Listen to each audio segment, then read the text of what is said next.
நான் தங்களிடம் பேச வேண்டும். பேசிக்கொண்டேதான் இருக்கிறீர்கள், ஆனால் பேச வேண்டிய விஷயத்தை பேசுவதில்லை. மன்னிக்க வேண்டும் ஷேன்ஷா, தாங்கள் கோரிய தீர்ப்பு சரியானதல்ல. நான் மசர் அசீசா விஷயத்தை கூறுகிறேன். அசீசா எந்த பாவமும் செய்யவில்லை. அனைவர் வாழ்விலும் ஒரு கடந்த காலம் இருக்கும், இறந்த காலம் இருக்கும். இறந்த காலத்தை வைத்து நிகழ்காலத்தையும் எதிர்காலத்தையும் நாம் தீர்மானம் செய்யக்கூடாது. ஏன் செய்யக்கூடாது ஜோதா பேகம்? இன்றைய தினம்தான் நாளை கடந்த காலம் ஆகிறது. அப்படி இருக்கும்போது கடந்த காலத்தை எப்படி ஒதுக்க முடியும்? சரி, தற்போது கடந்த காலம் முக்கியமில்லை என்றே வைத்துக் கொள்வோம். அப்படி என்றால் இருவருக்கு இடையே இருந்த உறவு முக்கியமானதில்லையா? அவர்களுடைய காதல், அன்பு, பாசம் எதுவும் முக்கியமானதில்லையா? நம்பிக்கையே இல்லாத போது காதல் என்ன, உறவு என்ன ஜோதா பேகம்? அசீசா மசரின் நம்பிக்கையை உடைத்து விட்டாள் ஜோதா பேகம். நம்பிக்கை? மசருக்கும் நம்பிக்கை இருக்க வேண்டாமா? உறவில் நம்பிக்கையை வளர்க்க வேண்டியது பெண்களுடைய வேலை என்றால் அதை நம்புவது ஆண்களுடைய கடமை இல்லையா? பெண்கள் ஒன்றை மறைக்கிறார்கள் என்றால் அதற்கு முக்கியமான காரணம் இருக்கும். ஒரு விஷயத்தை மறைத்து விட்டாள் என்பதற்காக கணவருக்கு நம்பிக்கை துரோகம் செய்து விட்டாள் என்று அர்த்தமா? அசீசா தவறே செய்யவில்லை என்று நான் இப்பொழுது கூறவில்லை. அவள் தவறு செய்திருக்கிறாள். மசரிடமிருந்து உண்மையை மறைத்திருக்கிறாள். ஆனால் அவளிடம் எந்த கபடமும் இல்லை. அவள் நம்பிக்கை துரோகமும் செய்யவில்லை. அதோடு நல்ல சமயம் பார்த்து மசரிடம் அவள் அனைத்து உண்மைகளையும் கூறியிருப்பாள்.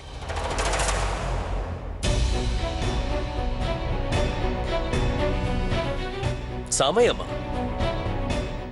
எந்த சமயம் ஜோதா பேகம்? எந்த சமயம் பார்த்து தாங்கள் என்னிடம் மறைக்கும் அந்த உண்மையை கூறப் போகிறீர்கள் ஜோதா பேகம்? தாங்கள் என்னிடம் ஏன் இவ்வாறு கேட்கிறீர்கள் ஷேன்ஷா? எதுவும் தெரியாதா? சரி, நானே கூறுகிறேன். நான் என் இரு கண்களால் பார்த்தேன். நீங்கள் தினமும் இரவு யாரோ ஒரு ஆண்மகனை சந்தித்து வந்தீர்கள். என்னுள் பல கேள்விகள் இருந்தன ஜோதா பேகம். நீங்கள் என்னிடம் வந்து அந்த உண்மை என்னவென்பதை கூறுவீர்கள் என்று நான் காத்துக் கொண்டிருந்தேன் ஜோதா பேகம். ஆனால் தாங்களோ அவ்வாறு செய்யவில்லை. இனியும் என்னால் மௌனமாக இருக்க முடியாது. நீங்கள் அசீசாவிற்காக பேசும்போதே நான் உங்களிடம் கேட்க வேண்டும் என்று நினைத்தேன். யார் அந்த நபர்? எதற்காக தாங்கள் அவனை தனிமையில் சந்தித்தீர்கள் என்று கூறுங்கள் ஜோதா பேகம், கூறுங்கள். இது சரியான சந்தர்ப்பம் தானே? இந்த சமயத்தில் என்னிடம் கூறலாம் அல்லவா? கூறுங்கள். உங்களுக்கான நேரம் வந்துவிட்டது ஜோதா பேகம். நான் உங்களை பலமுறை கேட்டும் நீங்கள் என்னிடம் பொய் கூறினீர்கள். அவனை சந்தித்ததற்காக எனக்கு கோபம் இல்லை. பொய் கூறியதனால் தான் கோபம் வருகிறது. தாங்களே இவ்வளவு பெரிய பொய்யை கூறிவிட்டு பின்பு எதற்காக இப்படி நடிக்கிறீர்கள் என்று கூறுங்கள். நீங்கள் என் நம்பிக்கையை உடைத்து விட்டீர்கள் ஜோதா பேகம். நீங்கள் என்னை ஏமாற்றி விட்டீர்கள். எங்கள் முறைப்படி கணவனுக்கு தெரியாமல் இன்னொரு ஆணை சந்திப்பது குற்றம் என்று உங்களுக்கு தெரிந்திருந்தும் எதற்காக இப்படி செய்தீர்கள்? தயவு செய்து என்னிடம் பதில் கூறுங்கள். எதை என்னிடம் மறைக்கிறீர்கள்? எதற்காக அவனை சந்தித்தீர்கள்? என் பொறுமையை இழப்பதற்கு முன்பாக கூறிவிடுங்கள். உண்மையை கூறுங்கள். எதற்காக அவனை சந்தித்தீர்கள்? யார் அவன் என்பதை கூறுங்கள். கூறுங்கள்.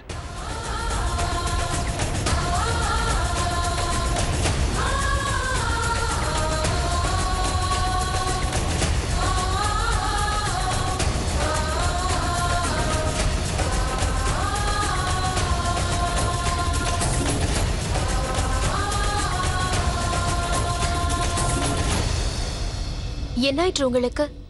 அமைதியாக இருக்கிறீர்கள்.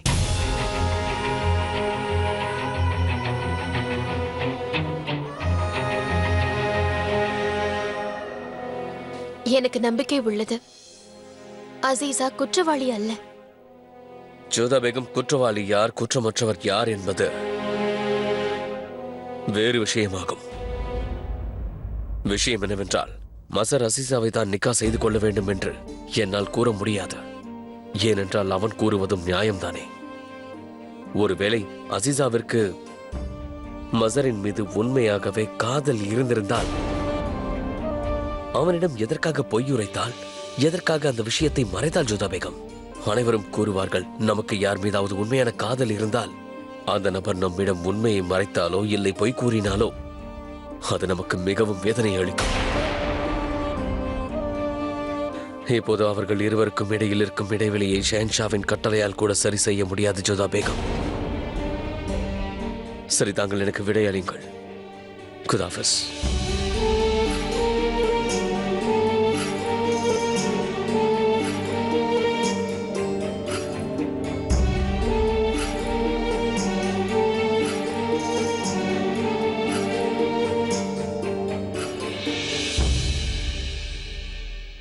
அனைவரும் சீக்கிரமாக வாருங்கள். ருக்கையா பேகமின் உத்தரவு இது. இவர்கள் அனைவரும் உள்ளே செல்ல வேண்டும். சரி, இந்தா செல்லுங்கள். வாருங்கள் அனைவரும்.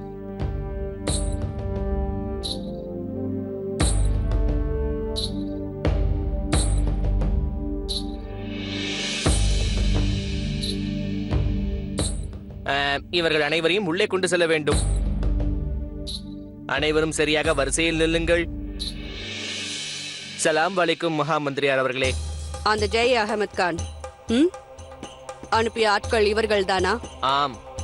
அனைவரையும் சோதனையிட்டே ஆக வேண்டும். அந்தப்புற விவகாரங்களில் எந்த தவறும் நேரக்கூடாது. ஒழுங்காக நடந்து கொள்ள வேண்டும். எங்கிருந்து வருகிறாய்? ஆக்ராவிலிருந்து. பெயர் என்ன? ஷம்ஷீத்.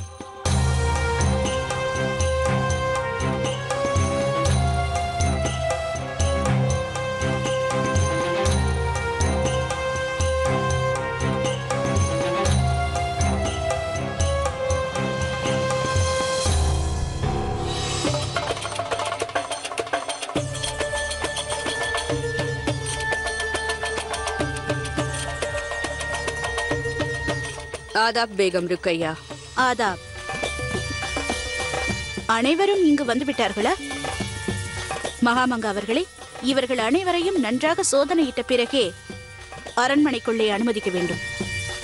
அது மட்டுமல்ல, இவர்கள் அனைவரும் உண்மையிலேயே திருநங்கைகள் தானா என்பதை நன்றாக விசாரியுங்கள். தங்களுடைய கட்டளை பின்பற்றப்படும் பேகம் சாய்பா. அதனால் இவர்களை நன்றாக சோதித்த பிறகே உள்ளே நுழைய அனுமதியுங்கள். நான் இவர்களுக்கான வேலையை அங்கு கூறுவேன். அவ்வாறே பேகம் ருக்கையா. ஹுதாஃபிஸ்.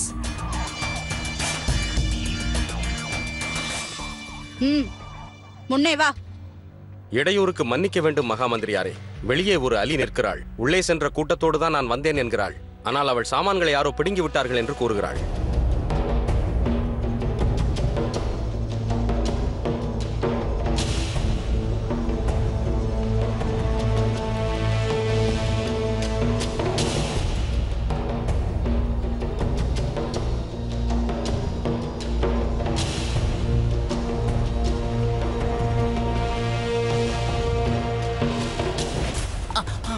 அடே யாருனே, என்ன செய்கிறாய்?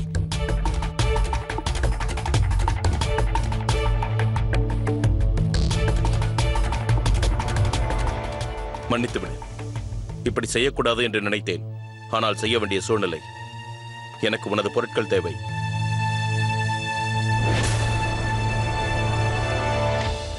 ஹுசூர், ஹுசூர். என்ன ஆயிற்று? ஏன் அழுகிறாய்? ஹுசூர், நான் மோசம் போய்விட்டேன் ஹுசூர். இன்று காலை நான் இங்கு வந்து கொண்டிருக்கும் பொழுது யாரோ ஒருவன் என் பொருட்களை பிடுங்கிக் கொண்டான். அதோடு உத்தரவு தாளையும் எடுத்துக்கொண்டு என்னை கட்டி போட்டு விட்டு சென்று விட்டான். இவனும் அவர்களில் ஒருவன் என்று கூறிக்கொண்டிருக்கிறான். ஆனால் உள்ளே ஏற்கனவே 10 திருநங்கைகள் இருக்கிறார்களே. உண்மை என்னவாக இருக்கும்? உன் பெயர் என்ன? எனது பெயர் திலாபகர் கான். ஹுசூர், நான் கூறுவதை கேளுங்கள் ஹுசூர்.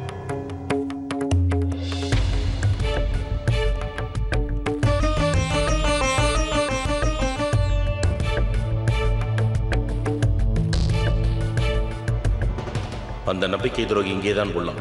நான் எச்சரிக்கையாக இருக்க வேண்டும்.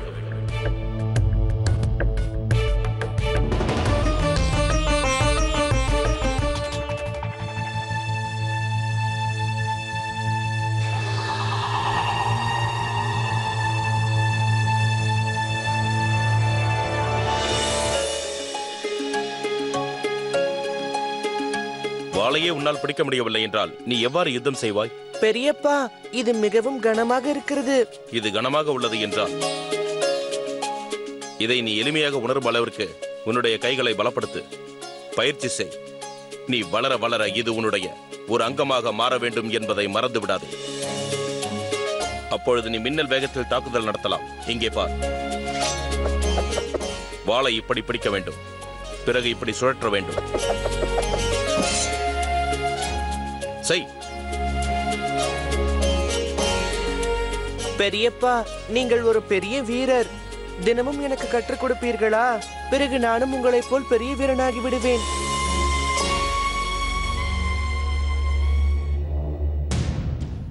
வா இங்கு.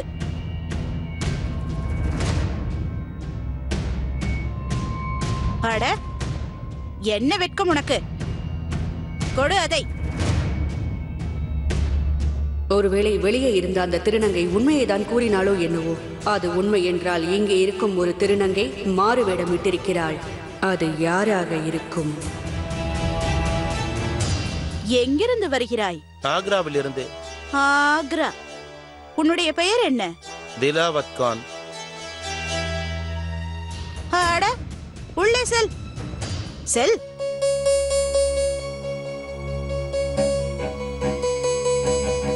இவனை எங்கேயோ பார்த்தது போல் ஏன் எனக்கு தோன்றுகிறது?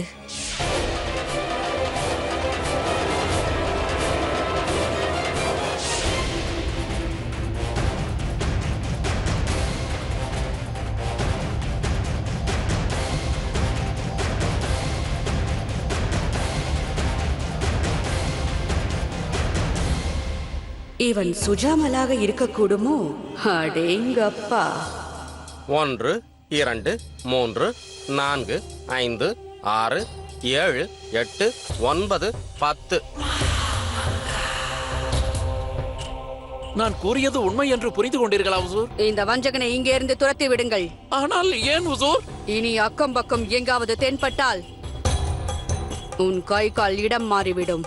உசூர் இல்லை, உசூர் இல்லை. உசூர், உசூர், வேண்டாம் உசூர்.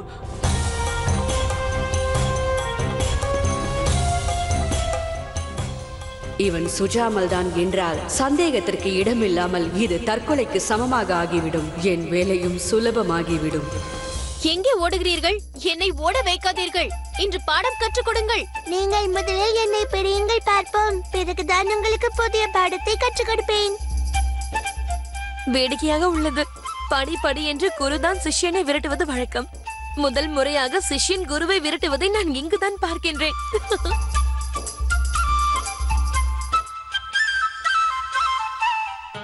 ஜோதா பேகத்திற்கும் ருக்கையா பேகத்திற்கும் எவ்வளவு வித்தியாசம்! அவருக்கு தான் என்ற அகங்காரம் உண்டு, ஆனால் இவருக்கு தலைகணமும் இல்லை, அகங்காரமும் இல்லை. சீக்கிரம் பாருங்கள்.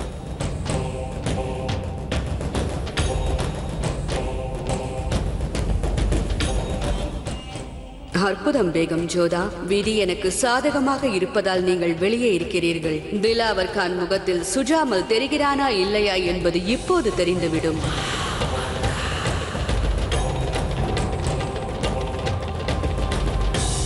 வாருங்கள். இவ்வளவு மெதுவாக ஓடினால் தாங்கள் எவ்வாறு என்னை பிடிப்பீர்கள்? இதற்கே சோர்ந்து விட்டீர்களே. என்னுடைய சின்னம்மா பேருக்கு தான் விசேஷ பேகம். முதலில் என்னை பிடித்து காட்டுங்கள். ரஹீம், வர வர உங்களுக்கு குறும்புத்தனம் அதிகமாகிவிட்டது.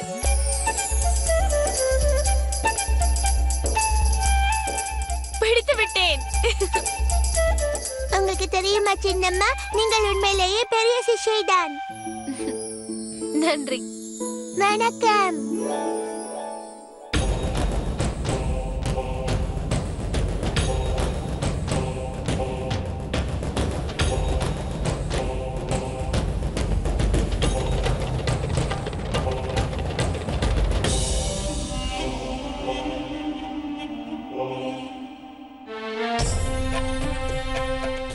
ஜோதா,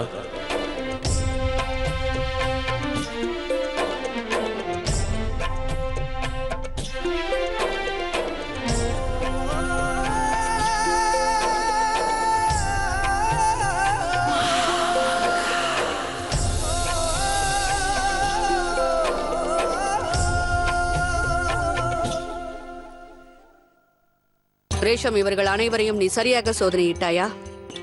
என் கேள்விக்கு பொருள் என்னவென்றால், வந்தவர்கள் அனைவரும் திருநங்கைகள் தான் என்பது உனக்கு தெரியுமா? இவர்களில் ஆண்கள் யாரும் இல்லையே. ஏனென்றால் இது பேகம் ருக்கையாவின் உத்தரவு. இன்னொரு முறை சோதனையிடு. இன்னும் ஒரு சோதனை பாக்கி இருக்கிறது. முகலாய அரண்மனைக்குள் செல்வதற்கு முன் நீங்கள் அனைவரும் திருநங்கைகள் தானா அல்லது ஆண்கள் யாராவது இருக்கிறார்களா என்று பார்க்க வேண்டும்.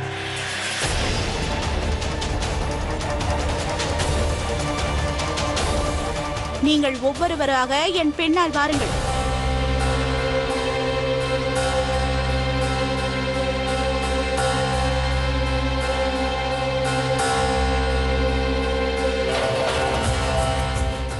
அடுத்தது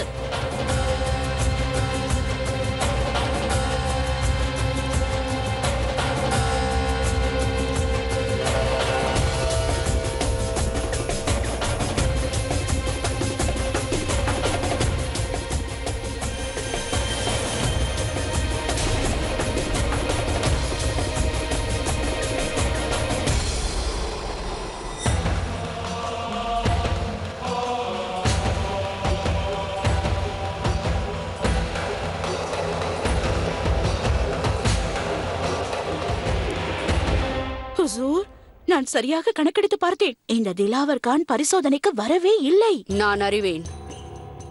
திலாவர் கானை பரிசோதிக்க கூடாது என்று நானும் நினைக்கின்றேன் ரேஷம். ஹுசூர், தாங்கள் என்ன நினைக்கிறீர்கள் என்று இந்த மரமண்டைக்கு விளங்கவில்லை. என்னுடைய விளையாட்டு உனக்கு புரிந்து விட்டால் நீ எனக்கு இவ்வாறு சேவகியாக இருக்க மாட்டாய். இவர்கள் அனைவரையும் பேகம் ருக்கையாவிடம் அழைத்துச் செல், உடனடியாக. வாருங்கள் வாருங்கள் வாருங்கள், அனைவரும் என் பெண்ணை வாருங்கள் வாருங்கள். அம்பிகையே நன்றி, நான் பிழைத்து விட்டேன்.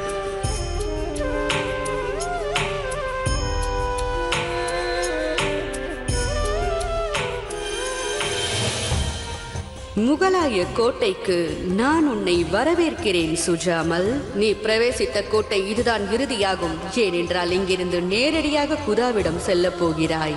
ஆனால் அதற்கு முன்பாக நீ எனக்கு ஒரு வேலை செய்ய வேண்டும்.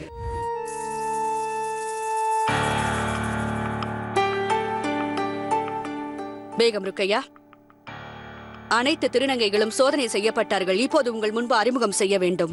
ஆகட்டும்.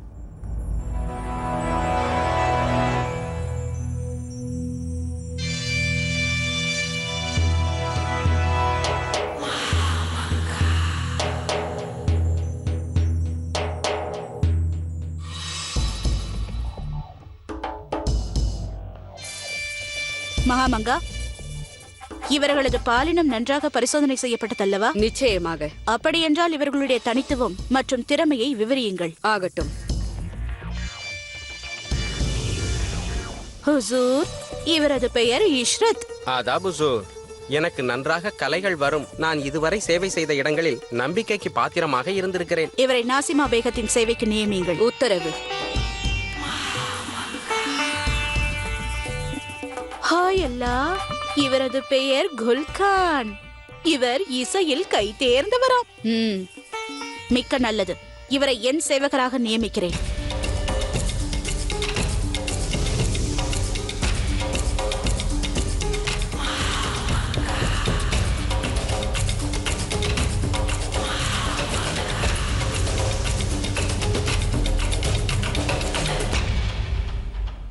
அவரை சற்று கவனியுங்கள் ருக்கையா பேகம்.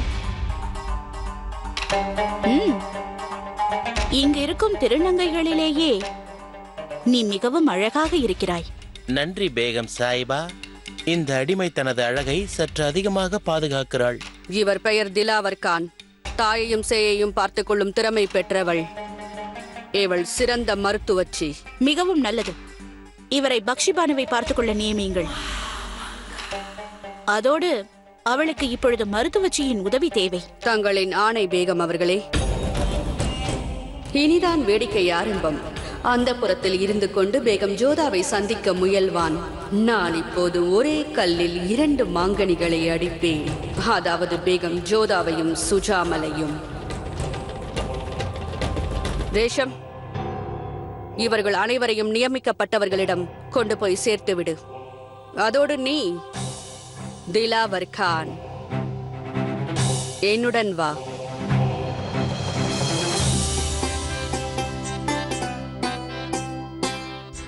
ஆதாப் பக்ஷிபானு. ஆதாப். எவ்வாறு இருக்கிறாய் பக்ஷிபானு? உன் ஆரோக்கியம் எப்படி இருக்கிறது? நான் மிகவும் சோர்வாக இருக்கிறேன். அதோடு மிகவும் பயமாகவும் உள்ளது. நான் நினைத்ததை விட தாயாவது மிகவும் கடினமானது. ஒருவரை உனக்கு அறிமுகப்படுத்த வந்தேன். அதோ அவரை பார். அதா பேகம். இவர்தான் திலாவர் கான். இன்றுதான் இங்கு வந்தார். அதோடு மகிழ்ச்சியான விஷயம் என்னவென்றால் தாயையும் சேயையும் நன்றாக பார்த்துக் கொள்வார். ஆச்சரியம். முதல் முறையாக ஒரு திருநங்கையின் முகத்தில் பிரகாசத்தை பார்க்கிறேன். நன்றி ஹுசூர். முகலாயர்களின் அரண்மனைக்குள் வந்ததிலிருந்து எனக்கு பாராட்டுகள் குவிகிறது. அந்த அல்லாவின் கருணையால் யாரும் என்னை பார்த்து பொறாமைப்படாமல் இருக்க வேண்டும். அப்படி என்ன சுற்றி பார்த்து விட்டாய் திலாவர் கான்? நீ இன்னும் இங்கு பார்க்க வேண்டியது நிறைய இருக்கிறது.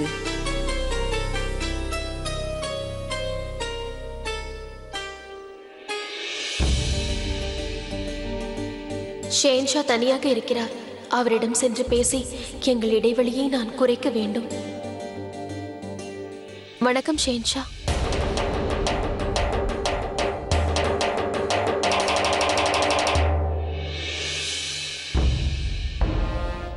ஹோசியா கான்,